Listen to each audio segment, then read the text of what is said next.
Effectivement, nous sommes Sénégal numérique, donc une société qui a été mise en place par le gouvernement sénégalais et qui remplace l'ancienne agence de l'informatique de l'État et qui est chargée de gérer les infrastructures numériques de l'État et de développer une offre de services sur le numérique pour les administrations, mais également pour le secteur privé.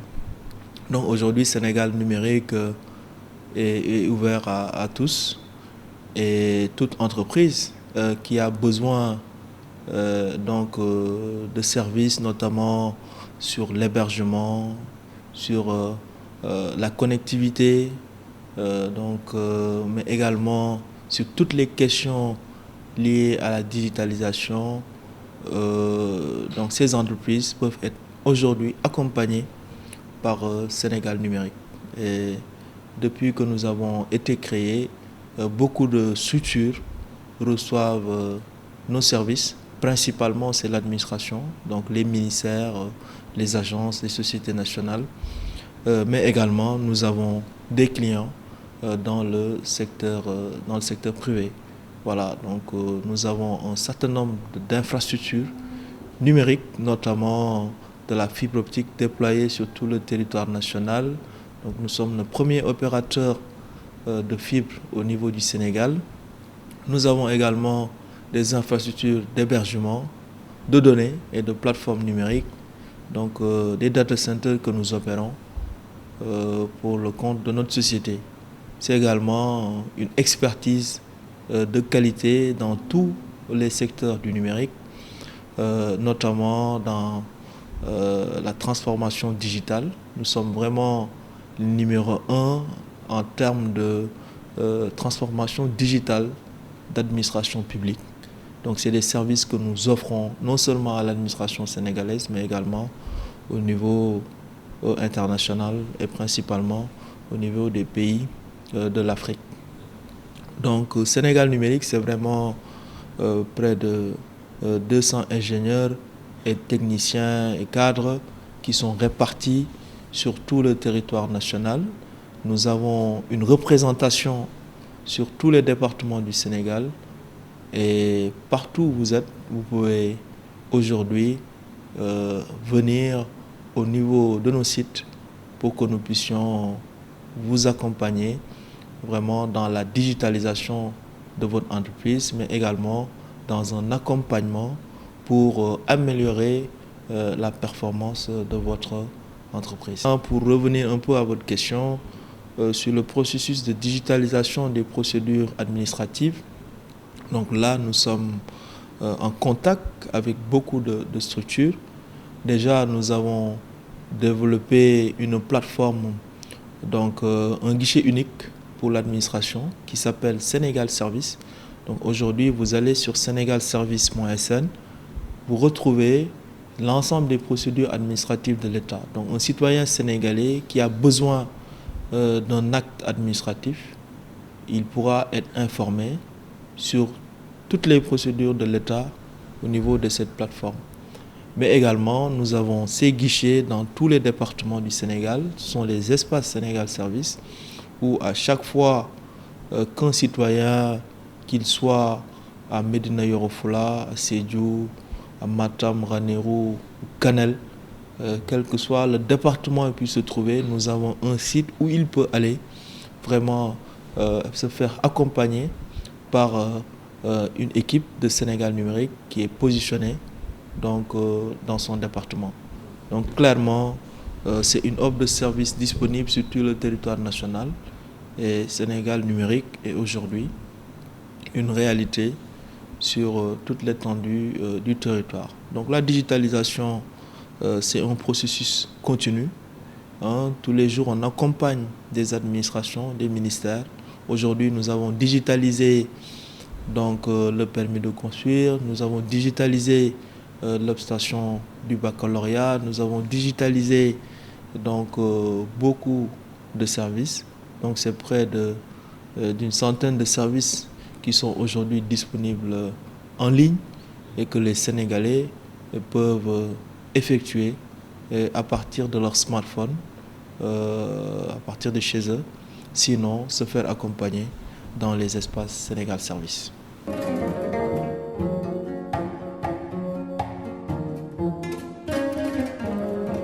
Oui, tout à fait. Je pense que ce point est un point essentiel dans le développement du numérique.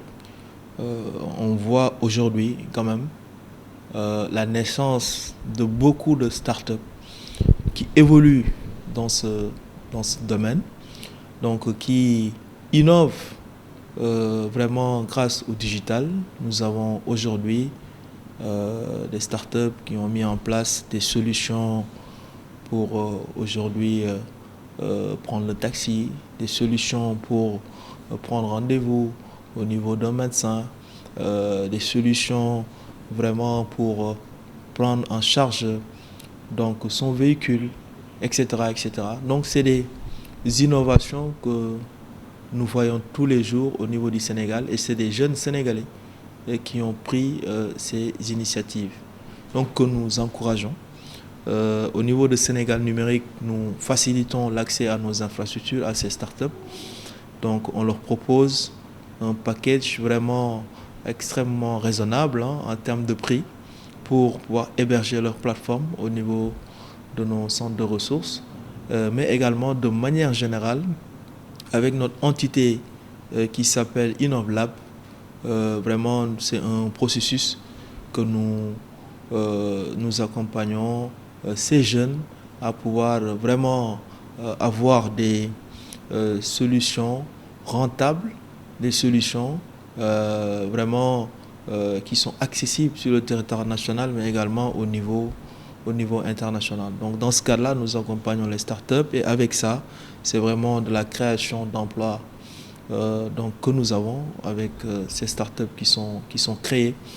Mais également, nous envisageons de lancer très bientôt le concept de start-up d'État au niveau du Sénégal pour un peu accompagner toutes les start-up qui veulent intervenir dans le secteur public. C'est-à-dire, l'État envisage de moderniser son administration, d'avoir des services à valeur ajoutée qui permettent à ce que nous puissions améliorer donc le service public. Et à ce niveau-là, nous allons vraiment encourager, encadrer des startups sénégalaises pour arriver à trouver pour l'État du Sénégal des solutions innovantes. Et cela contribuera également à créer davantage d'emplois pour les jeunes et à permettre aussi de renforcer la modernisation de l'État du Sénégal.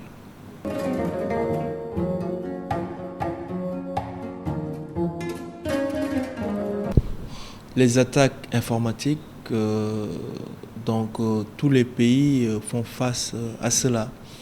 Et de plus en plus, il faudra désormais l'intégrer de manière générale dans la stratégie de défense et de sécurisation de nos pays.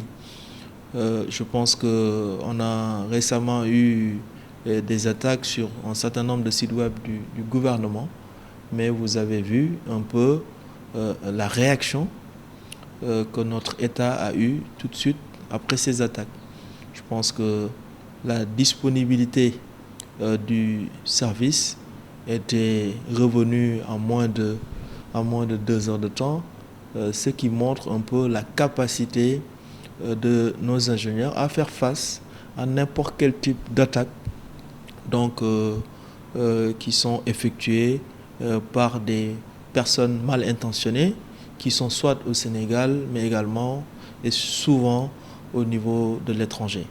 Donc clairement le Sénégal a une stratégie de cybersécurité et tous les services, notamment Sénégal numérique, mais également nos forces de défense et de sécurité et toutes les entités de l'État, mais également du secteur privé, sont aujourd'hui engagés à vraiment collaborer davantage pour une meilleure sécurisation de nos plateformes, mais également pour surtout avoir une veille systématique vraiment sur ces plateformes-là et garantir la disponibilité du service à tout moment et vraiment réduire au maximum le taux d'indisponibilité de ces services dû à ces attaques qu'on ne peut malheureusement pas arrêter.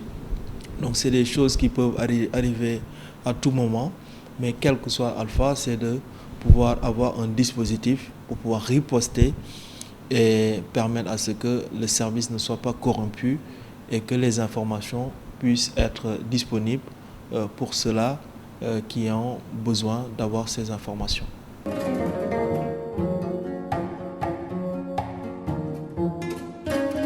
Juste regretter quand même véritablement en tout cas ce qui s'est passé donc le 1er et le 2 juin parce que c'est quelque chose normalement qui ne devrait pas se passer dans un État comme le Sénégal. Je pense que le Sénégal est un pays de paix, est un pays d'hospitalité et donc le fait de voir vraiment des édifices publics totalement saccagés, brûlés, c'est vraiment regrettable. Donc c'est pas que les édifices publics, c'est également en tout cas des entreprises privées qui ont été également pris pour cible et véritablement ça en tout cas gâté l'image de notre pays et je pense que en tout cas nous devons renforcer vraiment le dialogue entre les Sénégalais pour qu'on sache clairement qu'on partage ce pays-là. Nous pouvons avoir effectivement des convictions politiques qui sont différentes.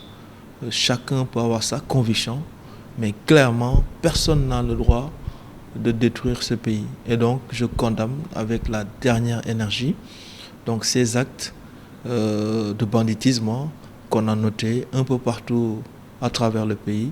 Et comme vous l'avez dit, donc nous avons subi des dommages au niveau de la banlieue, notamment à Guédiawaye, mais également au niveau de Ziguinchor, donc qui sont les 2 départements qui ont été touchés au niveau de Sénégal numérique. Et véritablement, nous flûtons que ces instruments sont là pour vraiment les accompagner dans leur insertion à l'emploi, dans en tout cas l'accompagnement au niveau de l'entrepreneuriat à travers le guichet unique du pôle emploi qui sont dans ces espaces Sénégal Service. Donc c'est un certain nombre d'instruments de proximité que le gouvernement a mis en place dans tous les départements du Sénégal pour permettre à la jeunesse sénégalaise, aux femmes, de pouvoir bénéficier partout où ils puissent se trouver de l'accompagnement de l'État pour vraiment les aider dans leur vie en général et améliorer les choses dans leur département. Donc clairement, c'est quelque chose de regrettable et nous souhaitons que de pareilles choses ne puissent plus se reproduire dans notre pays et que les gens qui doivent compétir au niveau du champ politique, qu'ils le fassent sans pour autant quand même, en tout cas, avoir ces types de comportements. Voilà, tous ces leaders politiques qui font appel à cette jeunesse pour que cette violence soit mise dans en tout cas dans tout le pays, je pense que c'est des leaders que nous devons dénoncer. En tout cas, c'est des personnes, pour moi, qui doivent se ressaisir et savoir que, quelle que soit leur ambition, ils n'ont pas le droit de détruire ce pays. Donc, clairement, nous condamnons non seulement ces actes, mais nous condamnons surtout les paroles de ces leaders qui ont conduit à tout ça.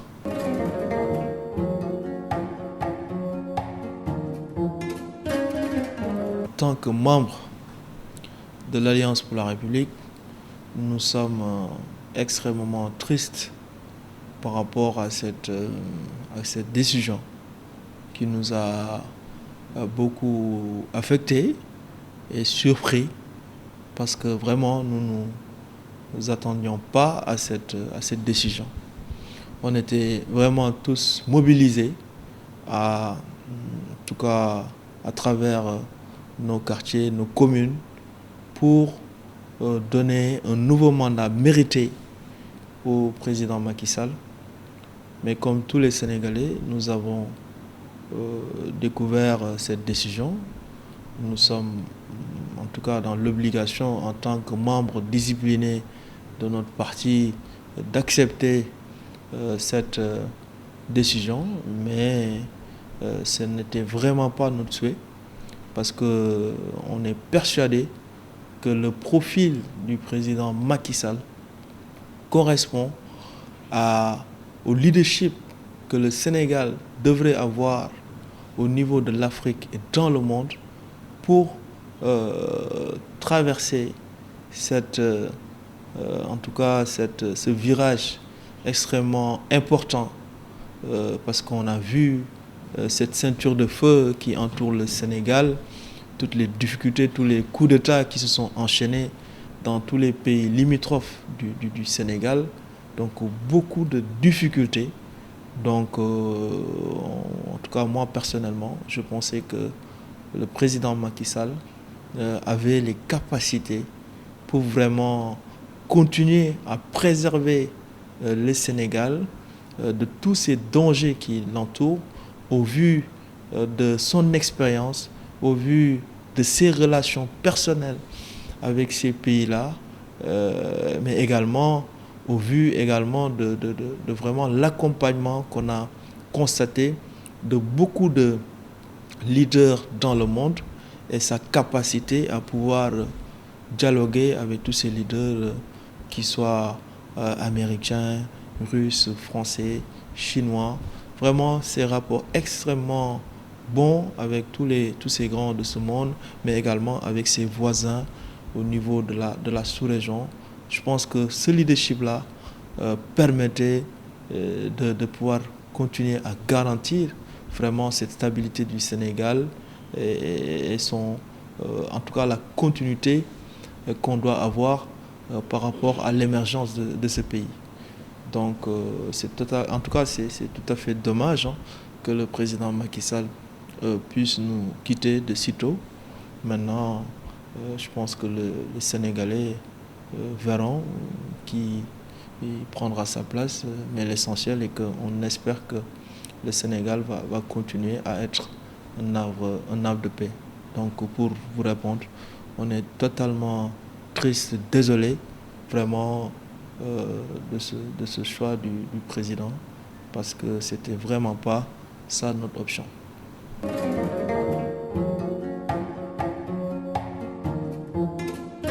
On n'espère pas, on espère que la coalition va rester comme elle est et que les gens vont se mobiliser autour du candidat qui sera désigné. Je pense que c'est ça le plus important. Maintenant, je pense que le président Macky Sall, on ne dit pas qu'il est indispensable.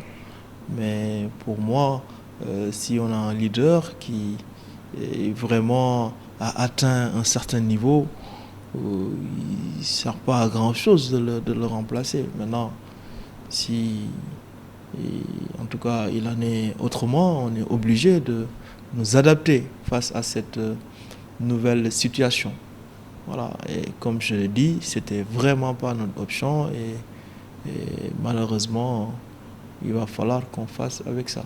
Maintenant, on attendra les décisions qui sont issues de la coalition des leaders de Benno et après, on verra quelle option il faudra qu'on prenne. Je pense que ce candidat qui sera choisi devrait être en tout cas dans la logique de ce qu'a tracé le président Macky Sall pour continuer à bâtir un Sénégal qui va de l'avant, un Sénégal qui doit être émergent d'ici 2035. Donc si cette personne vraiment est dans cette dynamique, nous ne ménagerons aucun effort, je dis bien aucun effort, pour que cette personne puisse vraiment y arriver. Donc c'est ça notre souhait et j'espère qu'il correspondra à ce que nous voulons, c'est-à-dire une personne engagée au niveau du parti, une personne loyale au président Macky Sall et à notre parti, une personne vraiment qui aura toutes les aptitudes à pouvoir fédérer toutes les forces de notre parti et de notre coalition, une personne vraiment qui ne sera pas clanique et qui ne fera pas certains choix qui vont diviser notre coalition. Donc l'essentiel, si on a tous ces atouts qui se retrouvent au niveau de cette personne, je ne vois pas de difficulté pour que la coalition puisse se retrouver. Mais je le répète, notre choix, c'était vraiment que le président Macky Sall puisse poursuivre son œuvre. Mais le choix est fait et on le respecte. Mon choix, c'est Macky Sall. Mon choix, c'est Macky Sall. Même s'il a renoncé, même après après ce choix-là, je demeure convaincu que c'était le meilleur choix pour nous, pour le Sénégal surtout. Voilà, c'est pas une question de... On est partisans, c'est vrai. On est dans l'APR.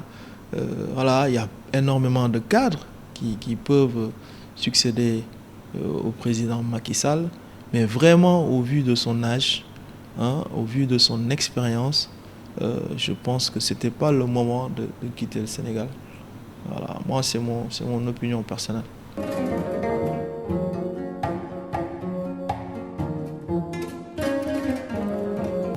Moi, vraiment, je n'ai pas grand-chose à conseiller à ce monsieur. L'essentiel est qu'il respecte les lois de ce pays. C'est ça le plus important. Moi, je ne peux pas comprendre qu'une personne ne puisse pas respecter les lois de ce pays. Maintenant, s'il est dans une dynamique de ne pas respecter les lois de ce pays, vraiment que la loi s'applique avec toute la rigueur pour que quand même notre État puisse rester un État de droit, un État où quand même tout le monde est justiciable et que vraiment si ces institutions, en tout cas les décisions de ces institutions ne sont plus appliquées, je ne vois pas quelles sont les règles qui devraient aujourd'hui nous régir. Donc c'est notre société qui est remise en question dans ce cas, c'est notre État qui est remis en question dans ce cas-là. Donc je demande tout simplement à ce que les autorités judiciaires, mais également nos forces de défense et de sécurité, de faire le travail nécessaire à ce niveau.